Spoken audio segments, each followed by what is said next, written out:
우리가 두 발로 디딜 수 있는 천체 중 화성은 지구와 가장 맞닿아 있습니다. 하루는 24시간 반이며 눈 덮인 극광과 계절의 변화마저 품고 있죠. 그랜드 캐니언을 압도하는 심연의 협곡과 지구의 그 어떤 산맥보다 거대한 화산이 솟아 있습니다. 사람들의 들뜬 환상 속에서 인류의 안락한 화성 정착을 가로막는 건 그저 조금 더 나은 로켓과 기술의 부재일 뿐이라고 착각하기 쉽습니다.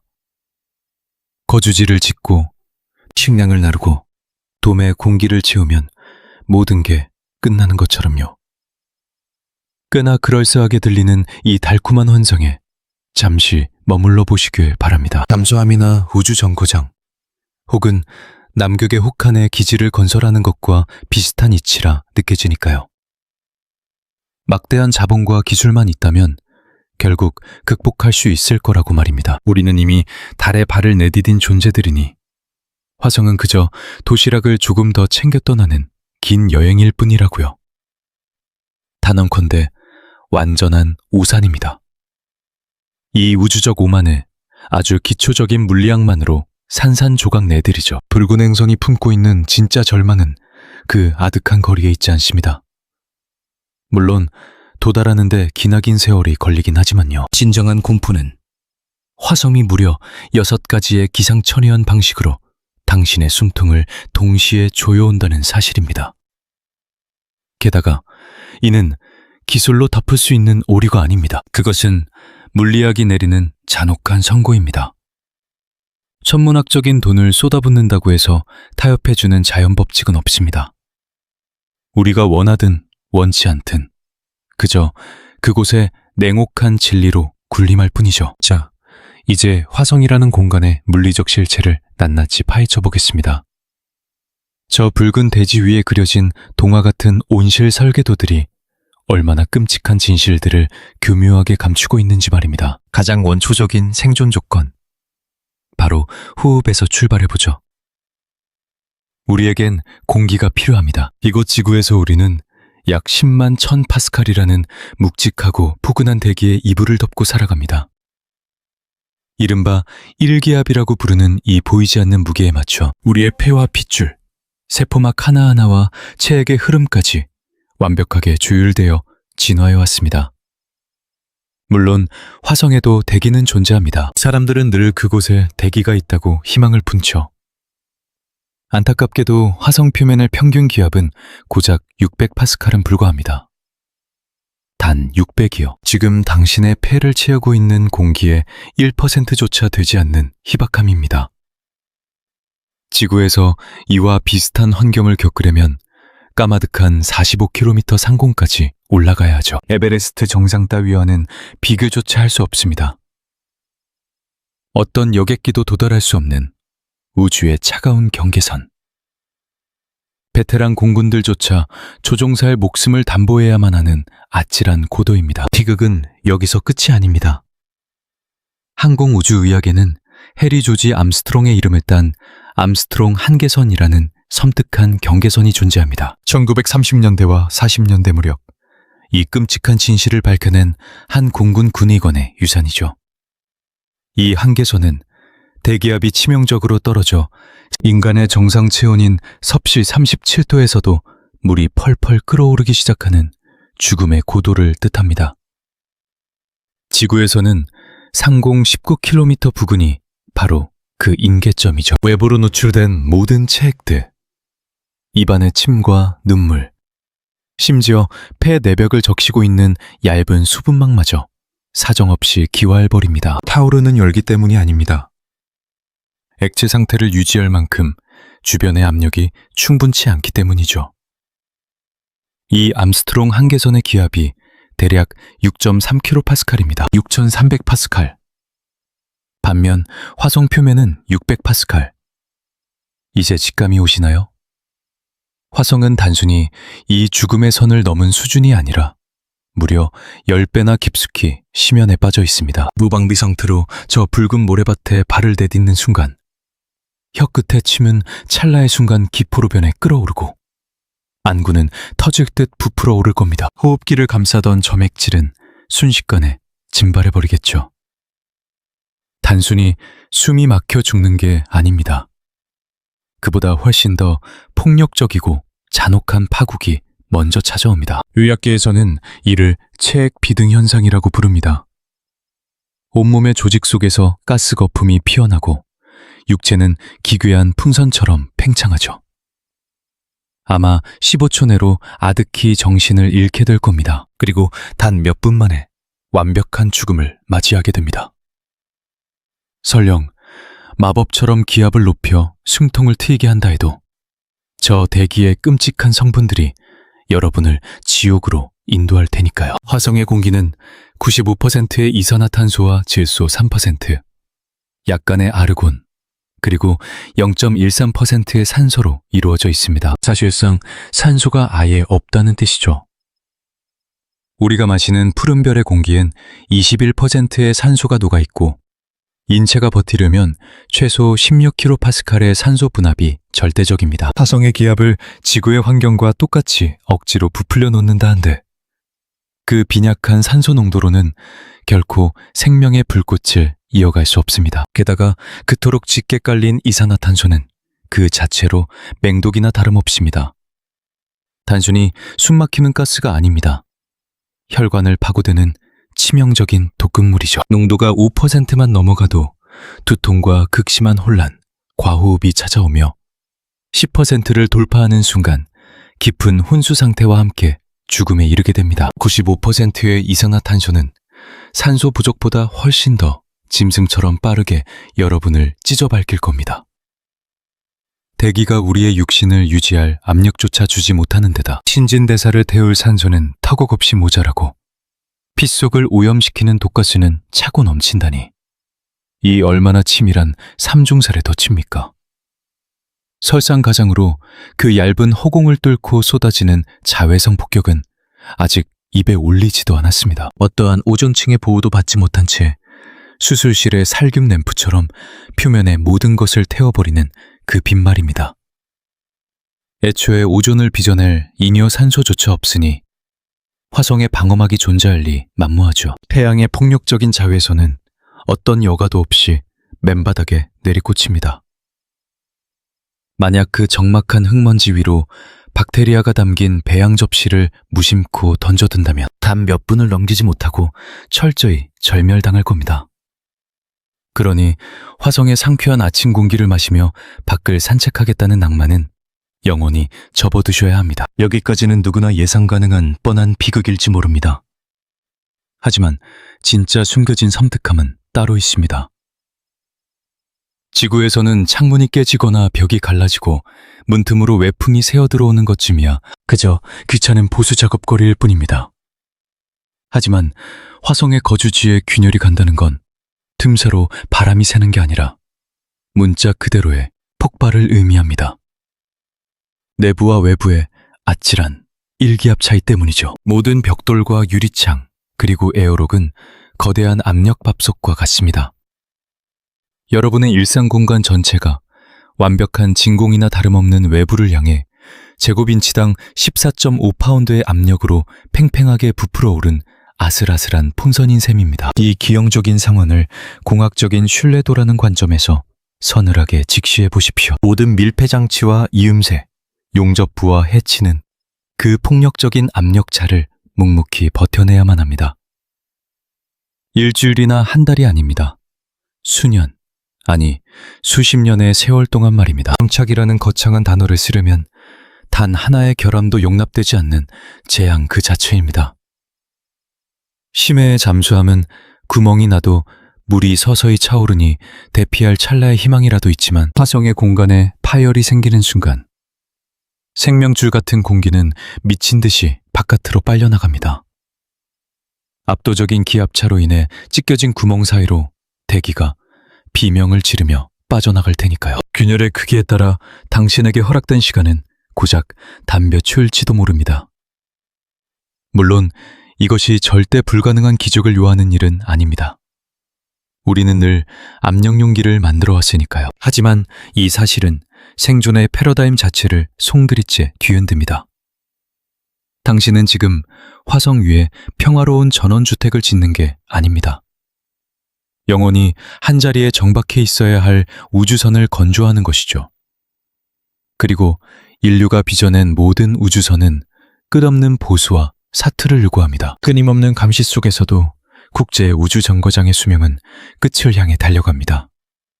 그 누구도 그곳에 영원히 머물 수는 없죠. 사람들은 떠나고 기계는 병들며 결국 거대한 구조물조차 버려지기 마련입니다.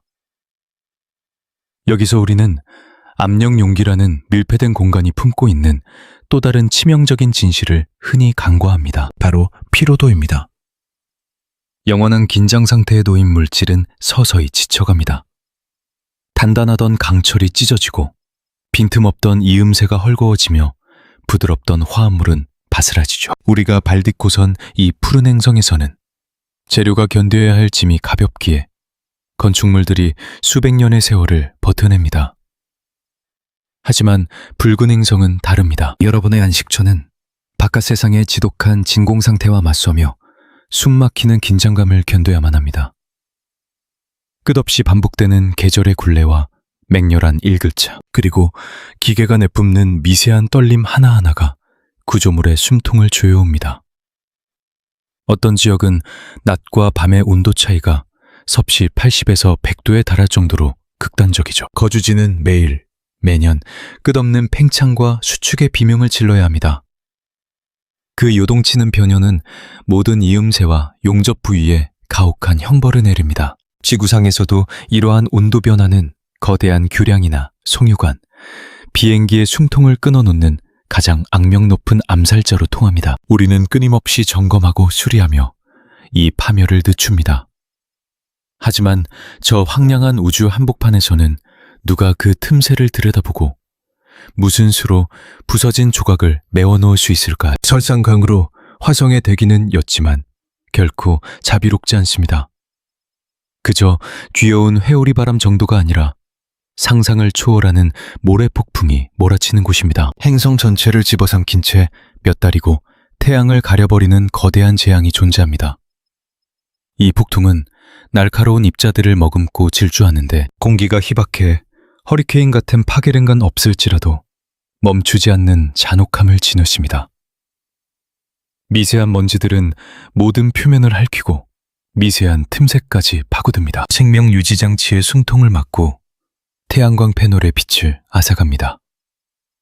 수십 년의 세월이 흐르면 여러분의 안식처 외벽마저 무참히 갈아버릴 것입니다. 첫날 완벽하게 밀폐되었던 이음새도 10년간의 모래 채찍질과 온도 변화 앞에서는 결국 틈을 내어주고 맙니다. 자, 이제 더 깊은 심연의 문제로 들어가 볼까요? 훨씬 더 은밀하고 치명적인 암살자, 바로 방사선입니다.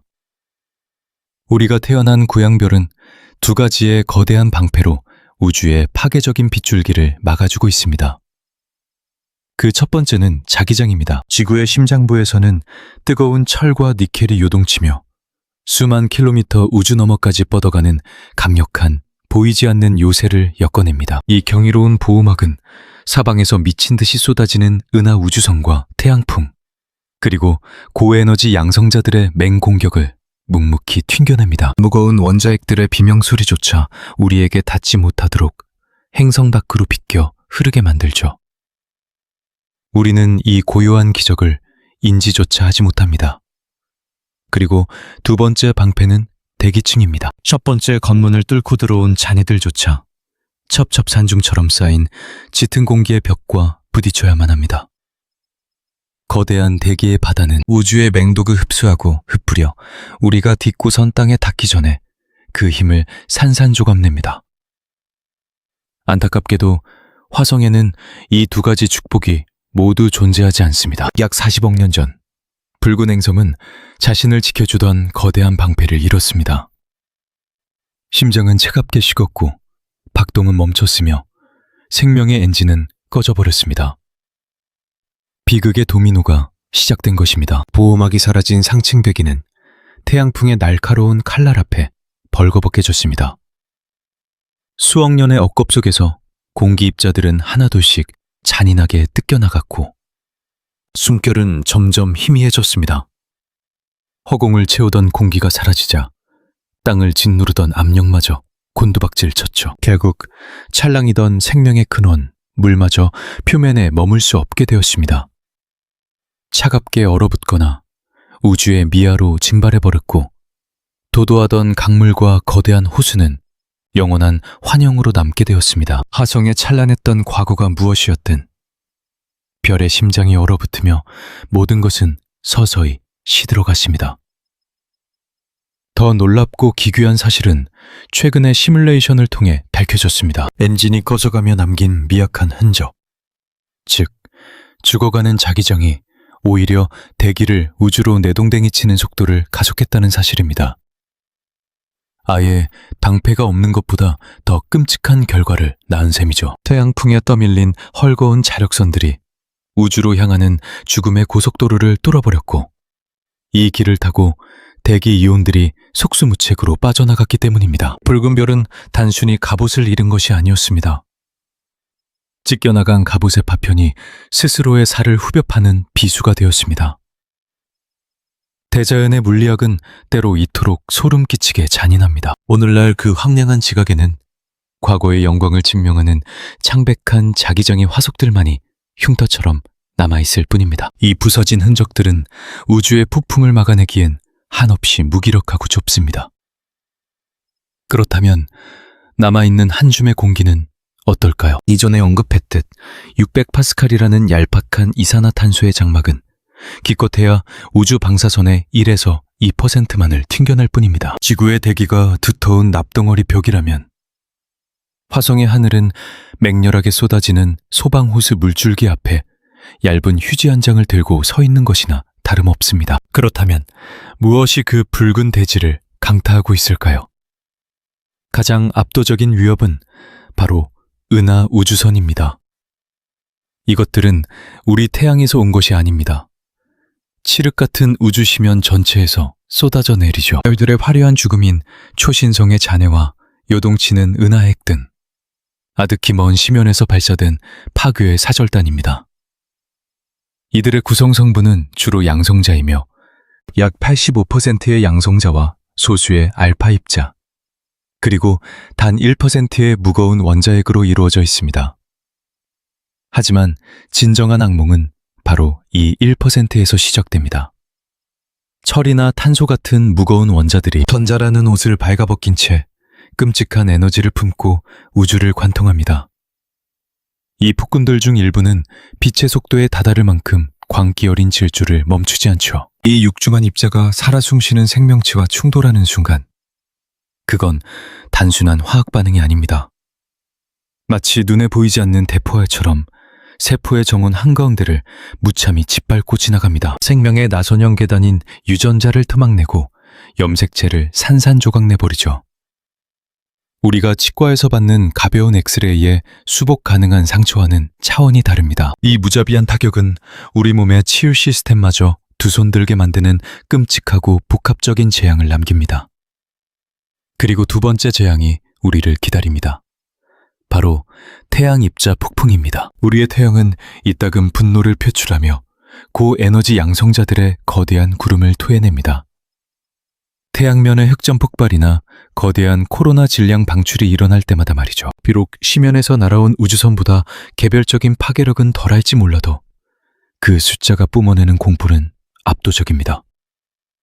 단 몇 시간 만에 상상을 초월하는 피폭을 쏟아붓기 때문입니다. 고양별 지구는 이 우주적 분노를 우아하게 흘려보내지만 죽음의 붉은 행성에서는 그 맹렬한 불꽃을 온몸으로 받아내야만 합니다. 유럽 우주국의 한 물리학자는 우주 한복판에서의 하루가 지구에서 1년간 감당할 피폭량과 맞먹는다는 소름 돋는 계산을 내놓았습니다.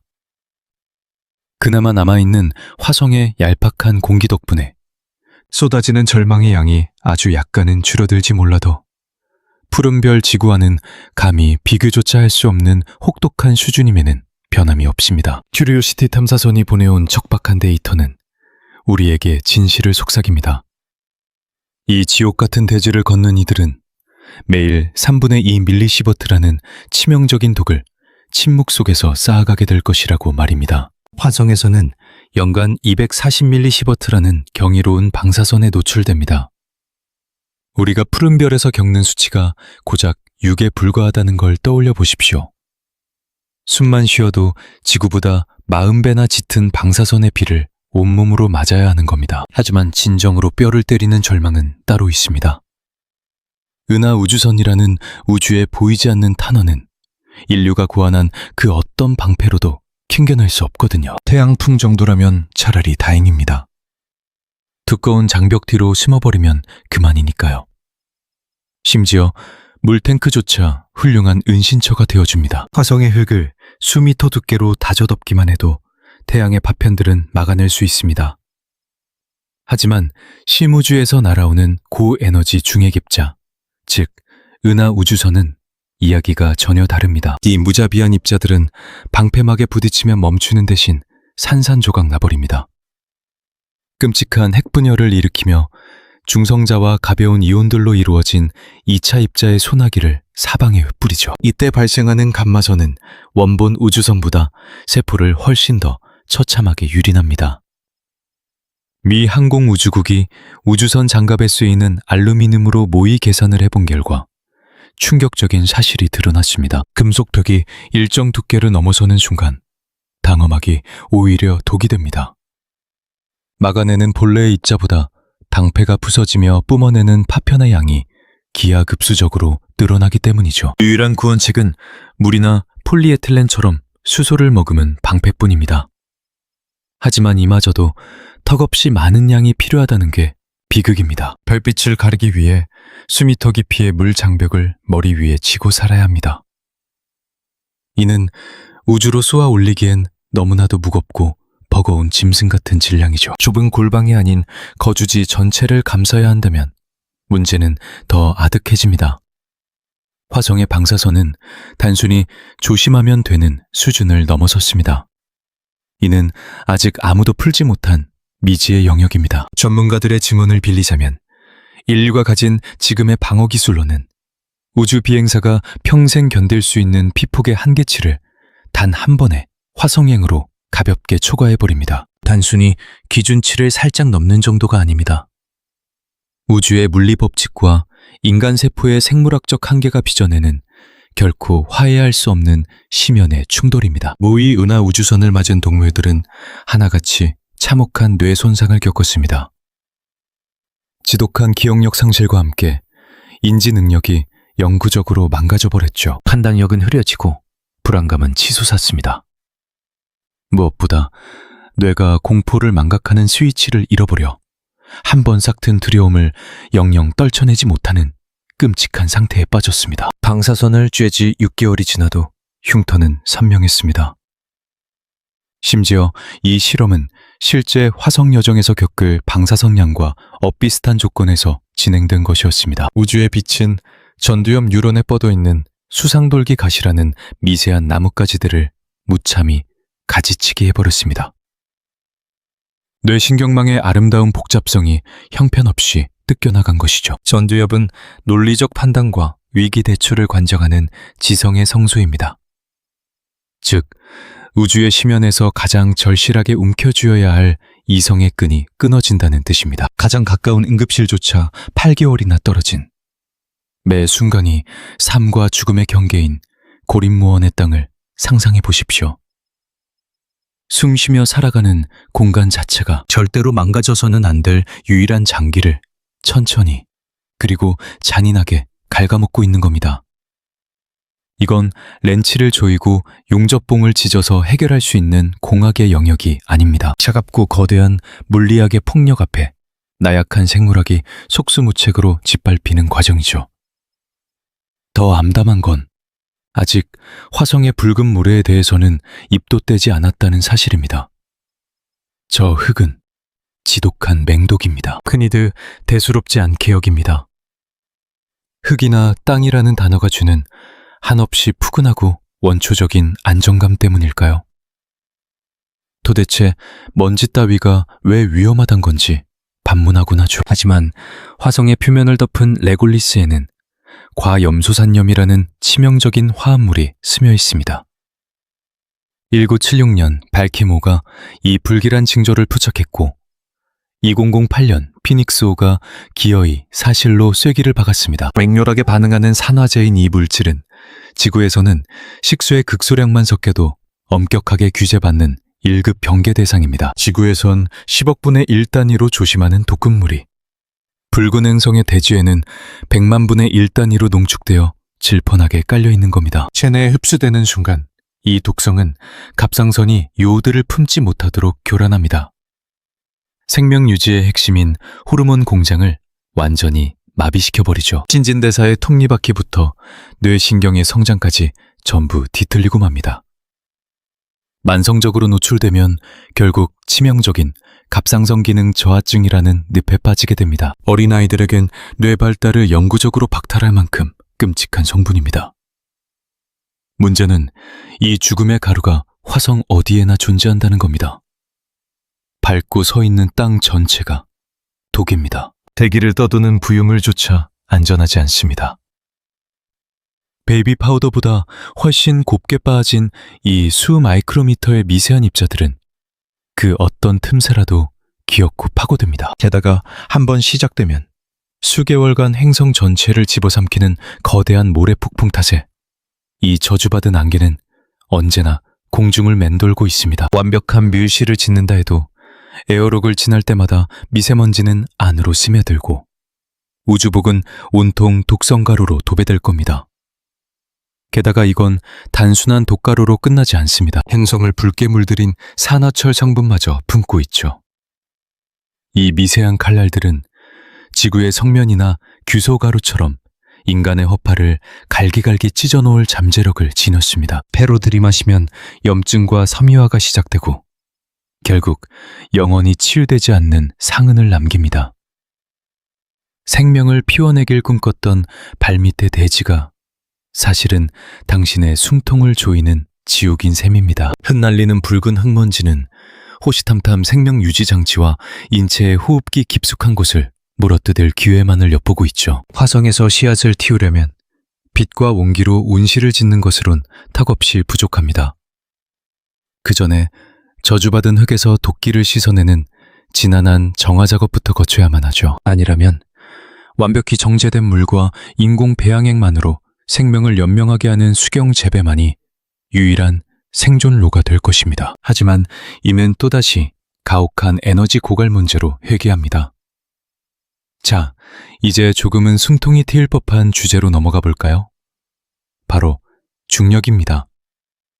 화성에는 우리를 끌어당기는 힘이 존재합니다. 비록 지구의 38%에 불과하지만 공중을 허우적대지 않고 두 발로 땅을 디딜 수 있죠. 물건을 놓치면 바닥으로 떨어지는 익숙한 감각의 끈이 남아 있습니다. 그러나 과학계의 그 누구도 확신하지 못하는 질문이 하나 있습니다. 38%만으로 인간의 육체를 유지할 수 있는가? 무중력이 빚어내는 파멸은 이미 수십 년간 우주정거장에서 뼈저리게 목격해왔습니다. 중력이 사라진 공간에서 비행사들의 체중을 버티던 뼈는 매달 1에서 2%씩 부스러집니다. 근육은 형편없이 쪼그라들고 말죠. 죽을 힘을 다해 운동하지 않으면 첫 달에만 20%의 근육이 증발해버립니다. 혈관은 무력해지고 생명을 펌프질하던 심장마저 서서히 쪼그라들기 시작합니다. 널뛰는 혈압을 제어할 능력은 망가지고 두개골 안쪽의 압력이 솟구쳐 시력마저 희미해집니다. 몸속의 면역체계는 바람 앞의 등불처럼 위태로워지죠. 이 파국을 조금이나마 늦추고자 궤도 위의 비행사들은 하루에 2시간씩 육체를 가혹하게 혹사시킵니다. 쉼없는 유산소와 근력운동의 고통을 견뎌내야만 하죠. 그토록 처절하게 발버둥쳐도 지구로 귀환한 그들의 몰골은 참혹할 정도로 쇠약합니다. 6개월의 임무를 마친 영웅들이 캡슐에서 제발로 걷지 못해 들것에 실려 나오기도 하니까요. 수주에서 수개월에 걸친 눈물겨운 재활을 거쳐야 하며 어떤 뼈는 영영 예전의 단단함을 되찾지 못합니다. 극단적인 훈련으로 버텨낸 무중력의 결과가 고작 이 정도입니다. 화성의 38% 중력은 완벽한 진공보다는 낫겠지만 과연 그 힘이 인류의 생존을 영구적으로 지탱해줄 닻이 될 수 있을까요? 슬프게도 그 심연의 답을 아는 이는 아직 아무도 없습니다. 무중력 상태인 영과 완벽한 일 사이. 그 어중간한 심연의 중력이 인간의 육체에 남길 장기적인 흉터를 우리는 단 한 번도 목격한 적이 없습니다. 달도 화성도 예외는 아니죠. 인류가 달에 발을 내디딘 것은 사실이나 그곳에 머문 시간은 고작 사흘 남짓이었습니다. 그 짧은 찰나로는 38%의 중력 아래서 1년 혹은 5년 아니면 평생을 견뎌야 할 육체의 운명을 결코 가늠할 수 없습니다. 드문드문 모인 간접적인 단서들마저 우리에게 암울한 미래를 속삭입니다. 부분 중력에 관한 기존의 연구들을 샅샅이 뒤져본 결과 지구 중력의 40%에도 미치지 못하는 척박한 환경은 지나긴 세월 동안 인간의 뼈와 근육, 그리고 심장과 폐의 온전한 기능을 지탱하기엔 턱없이 부족하다는 것을 보여주기 때문이죠. 불행히도 화성은 정확히 그 위태로운 경계선 위에 아니면 그보다 더 깊은 나락에 자리하고 있습니다. 설상가상으로 현재 인류가 가진 과학기술이나 그 어떤 혹독한 신체 단련으로도 이 잔인한 중력의 결핍을 보상할 방법은 존재하지 않는다는 점이 확인되었습니다. 이른바 우주식민지라는 낭만적인 단어 이면에 숨겨진 잔혹한 진실을 상상해 보십시오. 우리는 38%라는 희박한 중력의 구속 속에서 뼈를 빚어내며 자라날 아이들을 화성에서 길러내야만 합니다. 그 아이들은 자신이 태어난 세상보다 무려 3배나 짓눌러 오는 지구의 무자비한 중력을 감당할 뼈의 밀도를 갖추지 못했기에 영원히 조상의 고향인 지구의 흙을 밟아보지 못할지도 모릅니다. 어머니의 태중에서 새 생명이 잉태되는 과정도 어린아이가 두 발로 서서 자라나는 찬란한 성장기도 이 불완전한 중력 속에서는 단 한 번도 탐구된 적이 없습니다. 모든 존재의 무게가 본래 가져야 할 3분의 1로 덜어지는 기이한 세상에서 자라나는 뇌세포와 요동치는 심혈관, 그리고 형태를 잡아가는 뼈대에 도대체 어떤 비극이 닥칠지 우리는 철저히 무지합니다. 이것은 결코 비관주의의 산물이 아닙니다. 그저 인류의 무지를 숨김없이 고백하는 냉혹한 회계장부일 뿐이죠. 그리고 우리가 아직 짐작조차 하지 못하는 그 무지의 바다는 너무도 거대합니다. 자, 이제 화성을 향한 맹목적인 열광 속에서 사람들이 애써 외면하는 진실에 대해 이야기해 볼까 합니다. 바로 에너지입니다. 붉은 행성에서의 모든 숨결에는 혹독한 에너지가 요구됩니다. 표면의 평균 온도가 섭씨 영하 63도, 즉 화씨 영하 81도에 달하기에 거주지에 온기를 불어넣는 일조차 생존을 건 사투가 됩니다. 극지방의 겨울이 섭씨 영하 40도 아래로 곤두박질 칠 때면 대기 중에 이산화탄소마저 얼어붙어 하얀 드라이 아이스 눈이 되어 내릴 정도니까요. 단 한순간이라도 열 공급이 끊어진다면 그곳의 모든 생명은 차갑게 식어갈 것입니다. 우리가 당연하게 들이마시는 한 모금의 공기를 빚어내는 데에도 막대한 동력이 필요합니다. 대기의 95%가 숨막히는 이산화탄소로 채워진 그곳에서 산소는 한낱 먼지에 불과합니다.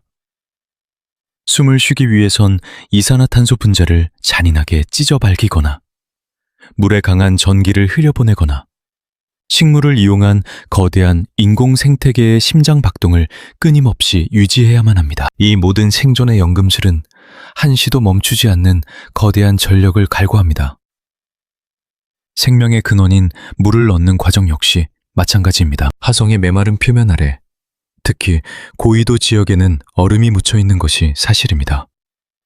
하지만 그것은 흙과 질척하게 뒤엉켜 있기에 억센 흙덩이를 파내고 불을 지펴 녹이고 탁한 불순물을 걸러내는 뼈 깎는 고통을 수반해야 합니다. 숨막히도록 끊임없는 에너지의 굴레입니다. 한 줌의 식량을 피워내는 데에도 별빛의 희생이 따릅니다. 태양과 너무도 멀리 떨어진 탓에 화성에 닿는 햇빛은 지구의 43%에 불과하는 햇빛은 지구의 43%에 불과합니다. 그러니 온실 속 나약한 생명체들에게 인공적인 빛을 먹이지 않는다면 수학의 계절은 한없이 늦어지고 얻을 수 있는 열매는 초라해질 뿐입니다.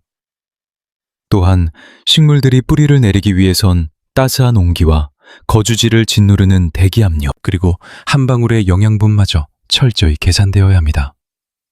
이 모든 과정이 에너지를 포식하는 괴물과도 같습니다. 여러분의 보금자리가 터져나가지 않도록 기압을 유지하는 일도, 오염된 공기를 씻어내고 독성가스를 걸러내는 그 모든 순환 시스템도, 축축한 습도와 서늘한 온도를 통제하는 일조차 단 1초의 예외 없이 에너지를 집어삼킵니다.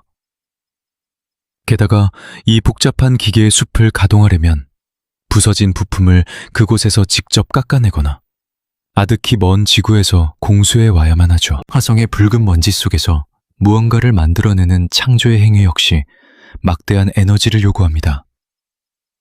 단단한 광석을 녹여내는 용광로도 정교한 3차원 프린터가 움직이는 매 순간도 말입니다. 결국 모든 길은 단 하나의 서늘한 질문으로 되돌아옵니다. 그 모든 생명의 불꽃은 대체 어디서 얻을 것인가? 화성에서도 태양광 패널은 빛을 발하지만 태양의 온기가 미치지 못하는 탓에 뿜어내는 전력은 지구의 절반조차 되지 않습니다.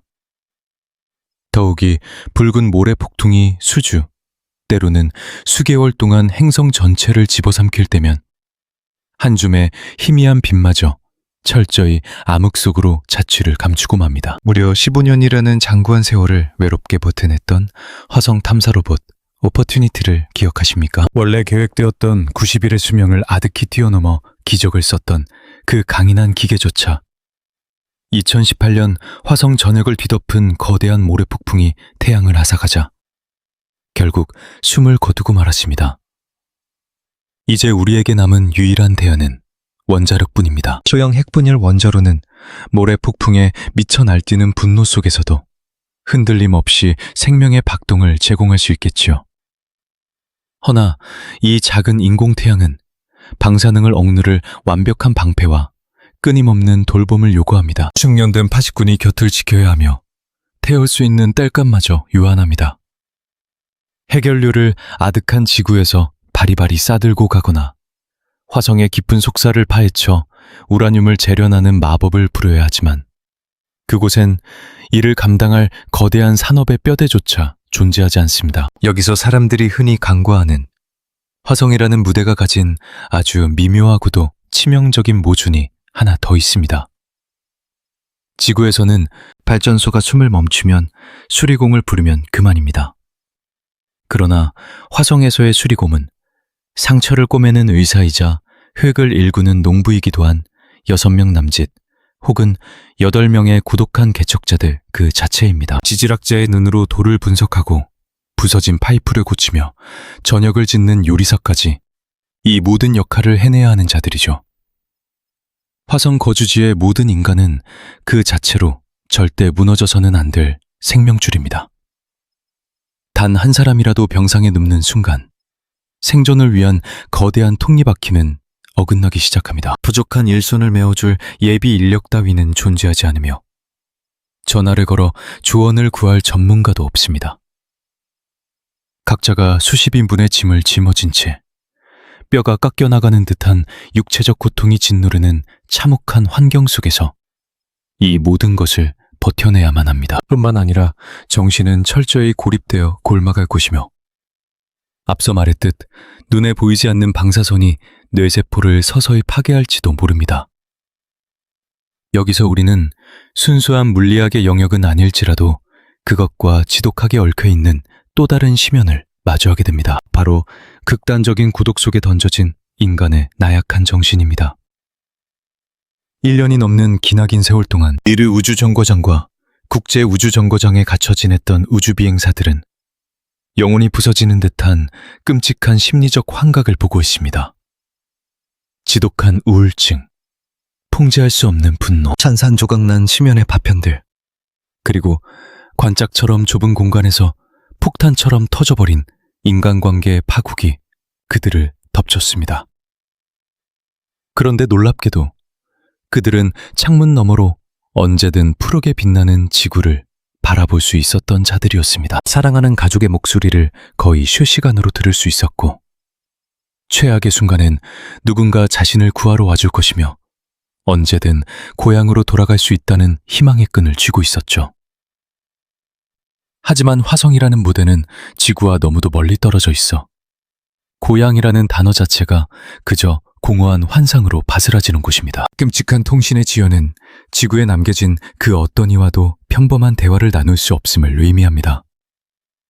짧은 안부 하나를 건네더라도 대답이 돌아오기까지 짧게는 6분, 길게는 44분이라는 정막의 심연을 견뎌야만 합니다. 그토록 무거운 침묵을 사이에 두고 감정이 실린 대화를 이어간다고 상상해 보십시오.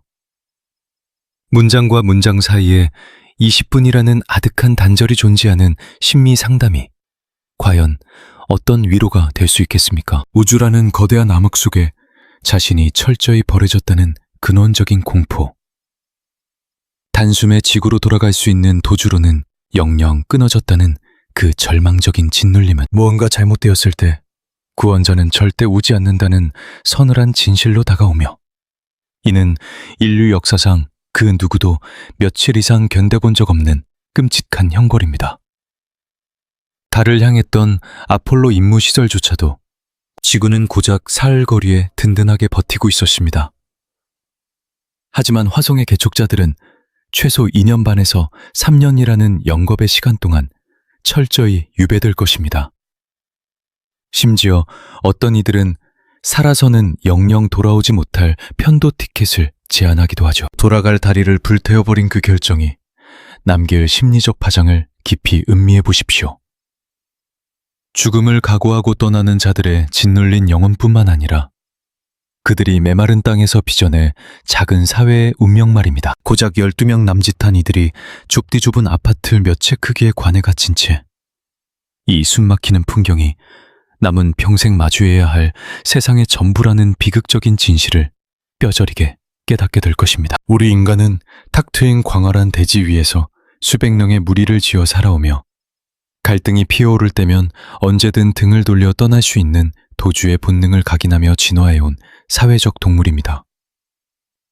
그러나 화성에서는 그 누구도 도망칠 수 없습니다. 지친 숨을 고르며 쉴 곳도, 이웃마을의 친구를 찾아가 위안을 얻을 길도 없습니다. 여러분을 둘러싼 거주지의 차가운 금속벽, 그것이 곧 당신이 가진 우주의 끝이자 닫힌 세계의 영원한 경계선이 될 테니까요. 인류가 화성에서 연명하기 위해 치러야 할 에너지의 대가는 남극의 혹한을 버티는 것과는 궤를 달리합니다.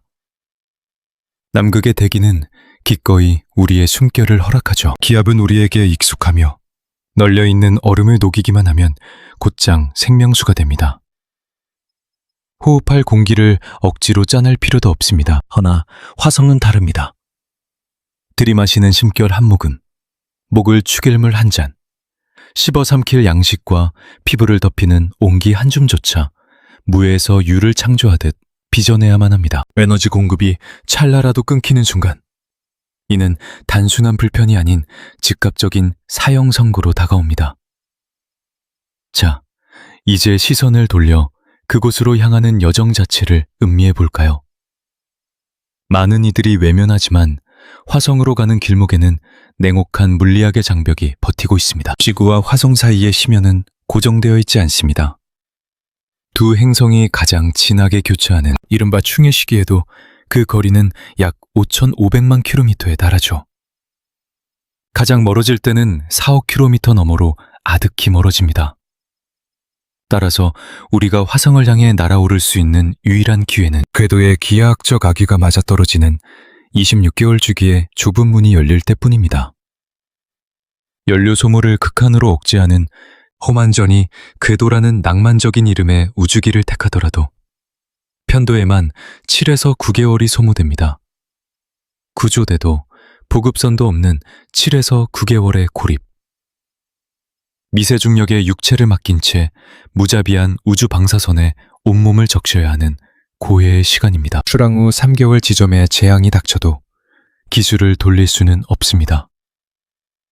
천체 역학의 세계에는 후진 기어가 존재하지 않으니까요. 이미 던져진 주사위입니다. 가장 효율적인 회항 경로를 짠다 해도 수개월의 암흑을 견뎌야 하며 인류 역사상 그 누구보다 구원의 손길에서 멀리 떨어진 고아로 남게 됩니다. 소통의 벽도 높습니다. 빛의 속도는 무한하지 않기에 지구와 화성 사이를 오가는 전파는 행성의 위치에 따라 3분에서 22분이라는 적막의 시간을 요구합니다. 방향이 이렇습니다. 한마디를 건네고 답을 듣기까지 6분에서 44분의 공백을 버텨야 하죠. 우리가 아는 생생한 대화는 그곳에 없습니다. 치명적인 응급 상황이 발생해도 의사의 즉각적인 처방은 닿지 않습니다. 우주선에 실어온 알량한 도구들로 오롯이 스스로 사투를 벌여야 합니다. 이는 곧 화성의 개척자들이 완벽한 의료적 독립체가 되어야 함을 뜻합니다. 수술의 칼날, 질병의 진단, 생사를 오가는 응급처치까지 그뿐만이 아닙니다. 기계의 결함 수리, 소프트웨어의 오류 수정, 무너지는 정신의 치유와 사람들 사이의 갈등 봉합까지 모든 것을 그들 내부에서 해결해야 합니다. 상황이 참혹해져도 도망칠 고향은 없으며 다음 달에 당도할 9호선 따위도 존재하지 않습니다. 다음 궤도가 열리기까지 2년의 세월을 뜬 눈으로 지새워야 하죠. 자, 도달하는 과정의 이야기로 돌아가 볼까요? 우주를 향한 우리의 모든 열망을 올가매는 절대적인 법칙이 하나 있습니다. 치올콥스키 로켓 방정식. 수식의 형태는 매혹적일 만큼 단순하지만 그 본질은 뼈시리게 잔혹합니다. 이 법칙에 따르면 우주선이 얻을 수 있는 속도의 변화량은 추진체의 배기속도, 그리고 처음과 끝의 질량 비율에 자연로그를 취한 값에 의해 결정됩니다. 이 질량비에 씌워진 로그라는 굴레가 바로 우주 비행을 비극으로 만드는 원흉입니다. 더 빨리 날거나 짐을 넉넉히 싣고 싶다면 연료를 쏟아부어야 하죠. 하지만 연료는 곧 육중한 무게로 병모합니다. 늘어난 무게를 밀어내려면 또다시 더 많은 연료를 삼켜야만 합니다. 추가된 연료는 또 다른 무게의 저주를 낳습니다. 이 끔찍한 나선형의 늪을 일컬어 우리는 로켓 방정식의 폭정이라 부릅니다. 화성의 붉은 모래 위에 단 1kg의 짐을 내려놓기 위해 지구에서는 수십 배의 연료를 재단에 바쳐야 한다는 뜻입니다. 엔진의 종류에 따라 그 몫은 달라지겠지만 오늘날의 화학 로켓 기술로는 절망적인 수준입니다. 단 1kg을 그곳에 닿게 하는데 수만 달러의 금전이 허공으로 산화하니까요. 이마저도 희망으로 가득 찬 수치입니다. 더 뼈저리게 체감해보죠. 한 생명이 하루를 연명하기 위해서는 최소 2000칼로리의 열량이 필요합니다. 건조식량 1kg이 3000에서 4000칼로리를 품고 있으니 인간 하나당 매일 절반가량의 식량이 뱃속으로 사라져야 합니다. 1년이면 약 180kg. 10명의 선원이라면 1800kg의 식재료가 증발합니다. 오직 먹거리만 따졌을 때의 이야기입니다. 불완전한 정수기술을 보완할 여분의 식수도 필수적이죠. 교체용 부품과 여과기, 약품과 옷가지는 물론이거니와 각종 공구와 씨앗, 화학물질, 전자장비까지 끝도 없는 목록이 뒤따릅니다. 철저한 재활용을 가정하더라도 개척자 한 명이 화성에서 1년을 나기 위해 소모하는 물자의 무게는 1000에서 2000kg에 육박할 것입니다. 보급선이 끊긴 2년 동안 10명의 생명을 유지하려면 2만에서 4만 kg의 짐이 필요합니다. 작금의 우주 운송 물가를 고려한다면 이 거대한 화물을 쏘아 올리는 비용은 26개월마다 수억에서 수십억 달러라는 천문학적인 재화를 불태워야 함을 의미합니다. 그러니 누군가 가벼운 입놀림으로 물자를 배달하겠다고 속삭인다면 잊지 마십시오. 한 줌의 식량과 나사못, 연고 한 통과 물 한 방울을 우주 저편으로 나르는 일은 상상을 초월하는 혈세의 재물을 요구한다는 사실을 말입니다. 자립형 식민지가 성립되려면 그 땅에서 모든 것을 빚어내는 완전한 독립을 이룩하거나 파멸적인 비용을 감수한 보급의 끈을 놓지 말아야 합니다. 전자의 독립을 쟁취하기 위해서는 채굴과 재련, 생산을 아우르는 거대한 산업 생태계가 필수적이며 그 첫삽을 뜨기 위해선 또다시 산더미 같은 중장비들을 대지 위에 세워야 합니다. 물론 그 육중한 기계들 역시 앞서 말한 기겁할 비움을 지불하고 지구에서 띄워보내야만 하죠. 자, 이제 이 파편화된 진실들을 한데 묶어보겠습니다. 장밋빛 환상을 무참히 깨부수긴 했지만 제 발언의 진위는 명확히 해두고 싶군요. 인류가 화성에 닿을 수 없다는 패배주의를 논하는 게 아닙니다. 우리는 필시 도달할 것입니다. 자연의 법칙은 1년이나 2년쯤 표면을 딛고 돌아오는 짧은 여행 정도는 기꺼이 허락합니다.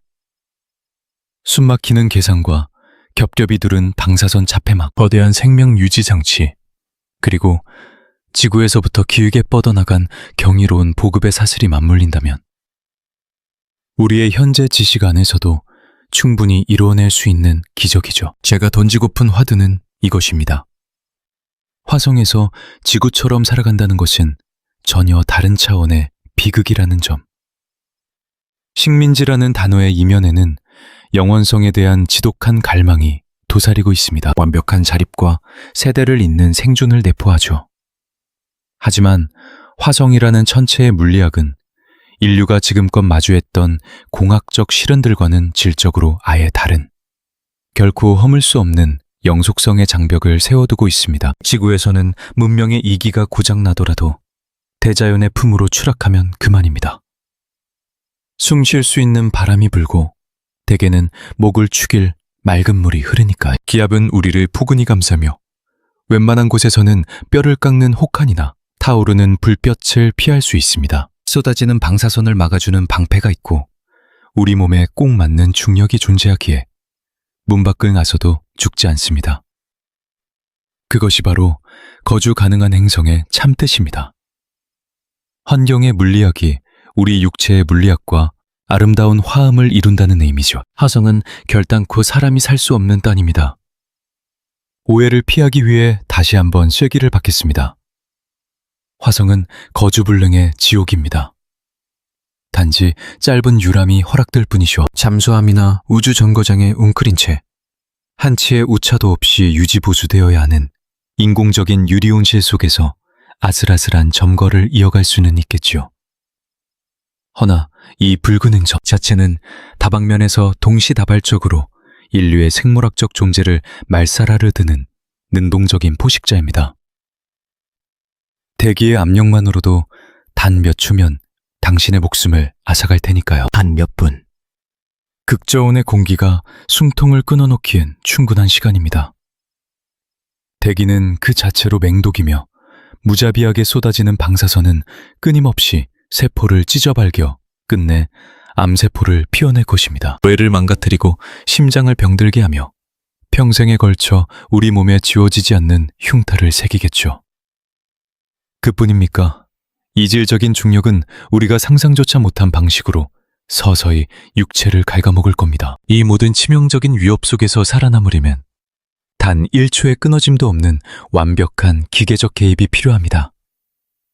자, 이제 한번 깊이 상상해 보시길 바랍니다. 세대를 거듭하는 영구적인 시간 동안 단 1초도 멈추지 않는 기술의 보호라는 게 과연 어떤 의미인지를 말입니다. 발전소의 심장은 영원히 박동해야만 하고 생명 유지 장치는 한순간도 쉬지 않고 공기를 토해내야 합니다. 모든 밀폐구는 완벽해야 하며 핵심 장비들은 불멸하거나 당장 그 자리에서 고쳐 쓸 수 있어야 하죠. 단 한치의 오차도 허락되지 않습니다. 지구라는 요람에서는 수많은 문명이 피고졌습니다. 거대한 제국이 무너지고 칠흑 같은 암흑기가 덮쳐와도 인류는 끝내 살아남았죠. 이 행성 자체가 생명을 품어주는 거대한 안식처였기 때문입니다. 하지만 붉은 행성은 다릅니다. 사회 시스템이 흔들리거나 전력이 끊기거나 지식이 단절되거나 보급이 막히는 그 순간 남은 건 전멸뿐입니다. 몇 년이 아닙니다. 단 며칠만에요. 이는 우리 종족이 단 한 번도 겪어보지 못한 뼛속까지 시린 덧없음입니다. 우린 늘 발 아래 굳건히 버텨주는 지구라는 안전망을 당연하게 여겨왔으니까요. 화성에는 그런 친절한 안전망 따윈 존재하지 않습니다. 오직 냉혹한 물리법칙만이 도사릴 뿐이죠. 자, 이제 이 섬뜩한 경고를 조금 더 경이로운 이야기로 뒤집어 볼까 합니다. 저 적막한 행성이 왜 그토록 잔인한지를 깨닫는 순간, 역설적으로 지구라는 기적을 온전히 마주하게 되거든요.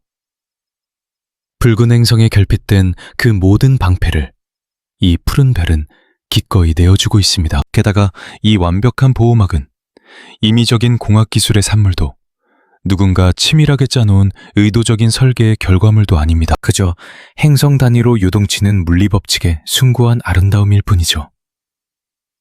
지구가 품은 든든한 자기장은 행성의 덩치가 충분히 거대하고 심장이 아직 펄펄 끓고 있어 외액의 쇳물이 굽이치기 때문에 탄생했습니다. 그 뜨거운 흐름이 막대한 전류를 자아내고 다시 거대한 쌍극자 자기장을 빚어내는 겁니다. 무려 수십억 년이라는 장구한 세월 동안 묵묵히 말입니다. 행성이 서서히 식어가고 내핵이 단단하게 굳어가는 과정을 원력 삼아 스스로 돌아가는 연구기관. 가만히 곱씹어 보면 대자연이 빚어낸 가장 경이로운 물리적 걸작 중 하나입니다. 우주의 맹독성 입자들로부터 모든 생명체를 품어주는 행성만한 크기의 거대한 자가 발전 전자석인 셈이죠. 우리의 하늘이 이토록 무거운 대기를 머금고 있는 것도 마찬가지입니다. 묵직한 분자들을 놓치지 않는 강력한 중력, 그리고 억겁의 시간 동안 태양풍의 칼날로부터 공기를 지켜낸 굳건한 자기장 덕분입니다. 반면 몸집이 작고 중력이 헐거운데다 자기장마저 식어버린 화성은 이 우주적 사투에서 패배했습니다. 수십억 년에 걸쳐 대기가 분자 단위로 처참하게 뜯겨나간 겁니다. 지금 남은 거라곤 찬란했던 과거의 바스라진 뼈대뿐이죠. 하늘을 이르며 지표면을 적시던 생명의 물결마저 차가운 허공 속으로 모두 메말라 버렸습니다. 생명을 품는 오존층 역시 수십억 년 동안 광합성을 해온 생명체들이 대기 중에 풍부한 산소를 불어넣어 성층권에 든든한 지붕을 쌓아 올린 경이로운 결과물입니다. 눈에 보이지도 않을 만큼 얇은 이 장막이 끔찍하게 타오르는 태양의 자외선을 기꺼이 껴안아 거의 껴안아 삼켜줍니다. 화성엔 이런 자비로운 장막이 없습니다. 붉은 땅에 내리꽂히는 살인적인 자외선은 노출된 모든 유기체를 단 몇 분 만에 잿더미로 만들어버릴 만큼 맹렬합니다. 지구의 온기를 유지하는 시스템은 또 어떤가요? 온실가스와 해류, 반사율, 그리고 행성의 역사와 함께 숨쉬며 진화해온 생물학적 톱니바퀴들이 얽히고 설켜 빚어낸 거대한 교양곡입니다. 이건 공장에 의뢰해서 뚝딱 만들어낼 수 있는 온도 조절기 같은 게 아닙니다. 하나의 세계 전체를 무대로 돌아가는 뇌세적일 만큼 복잡하고 아득한 성리 그 자체죠. 그러니 누군가 황량한 화성을 보며 온실을 지으면 돼. 산소를 뿜어내는 기계를 돌려서 어떻게든 살만하게 개조할 거야. 라고 가볍게 내뱉을 때 그건 지름 5,400km에 펄펄 끓는 철 덩어리 심장과 무게만 5,000조 톤에 달하는 거대한 하늘을 고작 작은 거주 모듈 속 초라한 기계 몇 대로 흉내내겠다는 오만과 다름없습니다. 심연의 우주로 65,000km나 뻗어나간 보이지 않는 방패. 수십억 생명체의 호흡이 자아낸 은빛 장막. 그리고 장장 40억 년 동안 스스로 균형을 맞춰온 경이로운 생태계를 모조리 대체하겠다는 선언이니까요. 남이 한 행성의 명추를 쥐고 있는 우주적 뼈대 전체를 복제하겠다는 뜻입니다. 오해하지 마십시오. 인류의 원대한 꿈을 비웃으려는 게 아닙니다. 열망은 아름답고 또 반드시 필요합니다. 하지만 섭리를 뼈대로 삼지 않은 도약은 그저 허상에 불과하죠. 저는 우리가 차가운 우주의 법칙 앞에 조금 더 솔직해지기를 바랄 뿐입니다. 그날 우리가 그 붉은 먼지를 밟게 되는 날. 그리고 저는 반드시 그런 날이 올 거라 믿습니다만 적어도 두 눈은 부릅뜨고 진실을 직시해야 합니다. 우리는 지금 앞마당을 개간하러 가는 게 아닙니다. 차라리 칠흑 같은 심해로 뛰어드는 심해 잠수에 가깝죠.